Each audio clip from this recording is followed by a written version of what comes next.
नमस्कार प्यारे दोस्तों, स्वागत है आप सभी को आज के हमारे इस वीडियो में। आज के इस वीडियो में सोशल साइंस का ऐसा ऑब्जेक्टिव प्रश्न करेंगे जो आपके एग्जाम के लिए काफ़ी इम्पोर्टेंट हो, यानी कि यहाँ से ऑब्जेक्टिव करके जाए और आपके एग्जाम में ऑब्जेक्टिव प्रश्न सीधे से आ जाए। ऐसे ऑब्जेक्टिव प्रश्न आज के इस सेशन में हम लोग करने वाले हैं। इतना इम्पोर्टेंट ऑब्जेक्टिव प्रश्न है ना, जब करिएगा तब पता चलेगा। इसी कारण आप सभी क्लास को मिस मत करेंगे और कहीं से भी क्लास को स्किप भी मत करेंगे। और क्लास के अंत में आप अपना स्कोर जरूर बता के जाएंगे कि आपका कितना स्कोर आया है। और किसी भी ऑब्जेक्टिव क्वेश्चन का आंसर पता हो तो आप सभी कमेंट बॉक्स में आंसर साथ के साथ देते भी चलेंगे। तो चलिए करते हैं क्लास को शुरू। उससे पहले अभी तक वीडियो को नहीं किए हैं लाइक तो कर लेंगे लाइक, और चैनल को नहीं किए हैं सब्सक्राइब तो कर देंगे चैनल को सब्सक्राइब। तो यहाँ पर देखेंगे कितना रहता है। सोशल साइंस का जब एग्जाम देने जाते हैं तो आपका 2 घंटा 45 मिनट मात्र टाइम रहता है। इसमें चूंकि 20 नंबर का प्रैक्टिकल रहता है, इसी कारण इसमें टाइम कम हो जाता है और टोटल 80 नंबर का ऑब्जेक्टिव क्वेश्चन रहता है। ठीक है, चलिए क्वेश्चन नंबर 1 से क्लास को हम शुरू करते हैं। तो यहाँ पे क्वेश्चन नंबर 1 है कि नेपोलियन साहित्य किस वर्ष लागू की गई थी। तो आप सभी को याद रखना है नेपोलियन साहित्य जो है ना वो 1804 ईस्वी में लागू किया गया था। ऑप्शन ए बिल्कुल राइट आंसर हो जाएंगे। उसके बाद यहाँ पे दूसरा नंबर प्रश्न है कि इस गेरिबाल्डी पैसे से क्या था। अब आपको बताना गेरिबाल्डी जो है ना सब पैसे से क्या था दोस्तों। तो आप सभी को याद रखना है गेरिबाल्डी पैसे से जो है ना वो एक नाविक था। क्या था वो? एक नाविक था, यानी कि ऑप्शन यहाँ से डी बिल्कुल राइट आंसर हो जाएंगे। चलिए 3 नंबर प्रश्न यहाँ पर देखेंगे और 3 नंबर प्रश्न है कि इस इटली तथा जर्मनी वर्तमान में किस महादेश के अंतर्गत में आते हैं। तो 3 का बिल्कुल राइट आंसर हो जाएंगे यहाँ पे सी, यानी कि ऑप्शन सी, यानी कि यूरोप में आते हैं। राइट आंसर हो जाएगा सी। दोस्तों सारे ऑब्जेक्टिव क्वेश्चन को अच्छे तरीका से आप सभी को याद कर लेना है। चलिए 4 नंबर क्वेश्चन है कि यूरोपियन समाजवाद कौन नहीं था। अब आपसे क्वेश्चन पूछ रहा है यूरोपियन समाजवाद कौन नहीं था, समाजवादी कौन नहीं था। तो ये हो जाएंगे ऑप्शन सी, यानी कि कार्ल मार्क्स जो है ना क्या था, तो यूरोपियन समाजवादी नहीं था। चलिए नेक्स्ट 5वां नंबर प्रश्न। पहले दोस्तों किसी भी ऑब्जेक्टिव क्वेश्चन का आंसर पता हो तो आप सभी कमेंट बॉक्स में भी आंसर देते चलेंगे।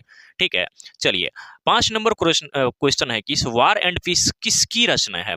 तो दोस्तों आप सभी को याद रखना है वार एंड पीस जो है ना वो हो जाएंगे टॉलस्टॉय, यानी कि ऑप्शन बी बिल्कुल राइट आंसर हो जाएगा।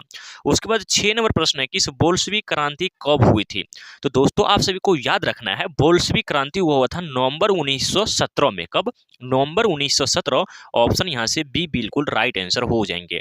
चलिए नेक्स्ट प्रश्न की ओर बढ़ते हैं दोस्तों। तो अगला प्रश्न यहाँ पर देखेंगे, बोल रहा है कि इस हिंद क्षेत्र में अंतिम युद्ध समाप्ति के समय अमेरिका का राष्ट्रपति कौन था।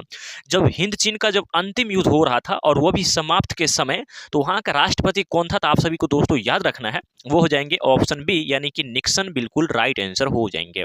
उसके बाद 8वां नंबर क्वेश्चन यहाँ पर देखेंगे प्यारे दोस्तों, काफी इंपोर्टेंट सारे ऑब्जेक्टिव प्रश्न है। आप सभी सारे ऑब्जेक्टिव प्रश्न को अच्छे तरीका से याद कर लेंगे। वियतनामी राष्ट्रवादी दल का गठन जो है ना कब हुआ था। वियतनामी राष्ट्रवादी दल का गठन कब हुआ था दोस्तों। तो आप सभी को याद रखना है कब, तो 1914। ऑप्शन बी बिल्कुल राइट आंसर हो जाएंगे। नेक्स्ट प्रश्न देखेंगे प्यारे दोस्तों और आप सभी जवाब भी देते चलेंगे। ठीक है, किसी भी ऑब्जेक्टिव क्वेश्चन का आंसर पता हो तो। चलिए 9 नंबर प्रश्न है कि इस गांधी जी ने साबरमती आश्रम की स्थापना किस वर्ष किया था। तो बताएंगे गांधी जी ने साबरमती आश्रम का स्थापना, तो बिल्कुल राइट आंसर हो जाएंगे दोस्तों यहाँ पे 1916 हो जाएंगे। ऑप्शन डी बिल्कुल राइट आंसर हो जाएंगे। 10 नंबर प्रश्न है कि भारतीय राष्ट्रीय कांग्रेस की स्थापना किस वर्ष में हुई थी। भारतीय राष्ट्रीय कांग्रेस से पूछ रहा है दोस्तों, तो आप सभी को याद रखना है वो हो जाएंगे ऑप्शन ए, यानी कि 1885 बिल्कुल राइट आंसर हो जाएंगे दोस्तों सारे ऑब्जेक्टिव प्रश्न को आप सभी को अच्छे तरीका से याद कर लेना है, ताकि आप अगर एग्जाम में जाए ना तो अच्छा स्कोर कर सके और आप सभी का अच्छा नंबर आए। ठीक है, चलिए सारे ऑब्जेक्टिव क्वेश्चन आप सभी अच्छे से कर लेंगे। कह रहा है कि इस 11 नंबर प्रश्न, हिंदुस्तान रिव्यू का प्रकाशन किसने आरंभ किया था। हिंदुस्तान रिव्यू का प्रकाशन जो है ना वो जो है ना किसने आरंभ किया था। तो वो हो जाएंगे रामकृष्ण वर्मा। ऑप्शन यहाँ से ए बिल्कुल राइट आंसर हो जाएंगे। चलिए 12 नंबर प्रश्न है कि इस भारत के लिए पहला फैक्ट्री एक्ट कब पारित हुआ था।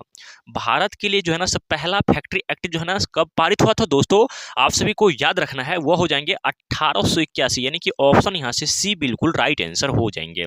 उसके बाद यहाँ पे 13 नंबर प्रश्न की ओर बढ़ते हैं दोस्तों, और 13 नंबर क्वेश्चन का आप सभी जवाब देंगे।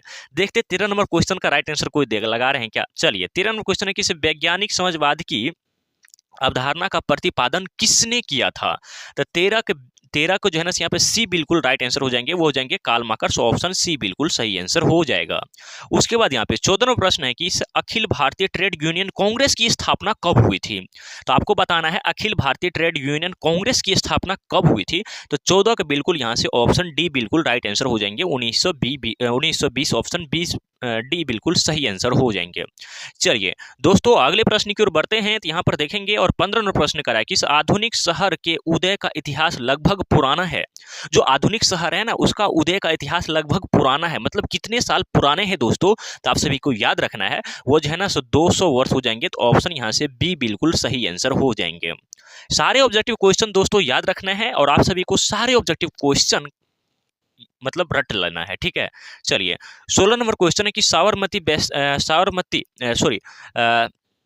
सामंती व्यवस्था से हटकर किस प्रकार की शहरी व्यवस्था को जो है ना प्रवृत्ति बढ़ी है।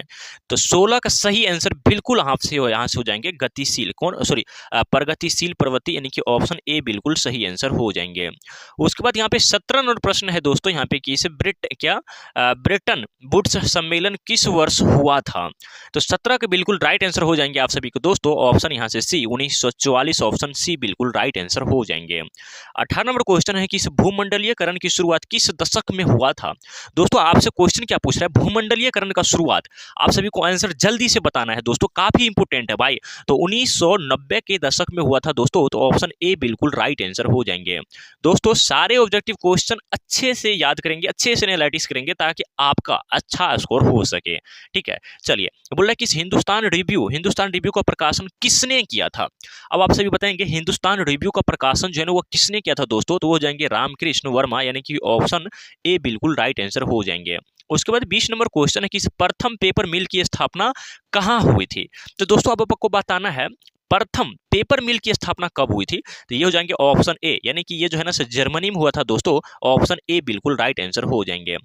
21 नंबर क्वेश्चन है कि सांप्रदायिक राजनीतिक आधारित होती है क्या, सांप्रदायिक राजनीतिक आधारित होती है। तो दोस्तों 21 का बिल्कुल राइट आंसर आप सभी को याद रखना है, वो हो जाएंगे धर्म पर, ऑप्शन ए बिल्कुल राइट आंसर हो जाएंगे।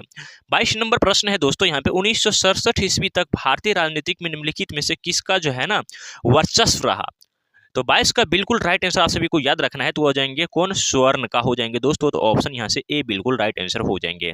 दोस्तों यहाँ पे टोटल 22 ऑब्जेक्टिव प्रश्न लाया गया था, तो आप सभी जरूर बताएंगे सब 22 में आप सभी का कितना सही हुआ है। कमेंट के बॉक्स में आप सभी बताने का प्रयास जरूर करेंगे, और ये क्लास कैसा लगा प्लीज आप सभी कमेंट करके जरूर बताएंगे। मैं वादा कर सकता हूँ भाई, ठीक है ना मैं आप सभी को कह सकता हूं अगर यहाँ से अगर ऑब्जेक्टिव क्वेश्चन अच्छे तरीका से अगर याद करके जाते हैं तो आप सभी को एग्जाम में भाई हूबहू आप सभी को ऑब्जेक्टिव क्वेश्चन लड़ जाएगा, ठीक है ना। इसी कारण सारे ऑब्जेक्टिव क्वेश्चन को आप सभी अच्छे से याद कर लेंगे, ठीक है, और अपने दोस्त यार मित्र वर्ग में शेयर भी कर देंगे। और अभी तक वीडियो को लाइक नहीं किया तो प्लीज वीडियो को लाइक कर देंगे और चैनल को सब्सक्राइब भी जरूर कर देंगे। थैंक यू सो मच, मिलते हैं अगले क्लास में।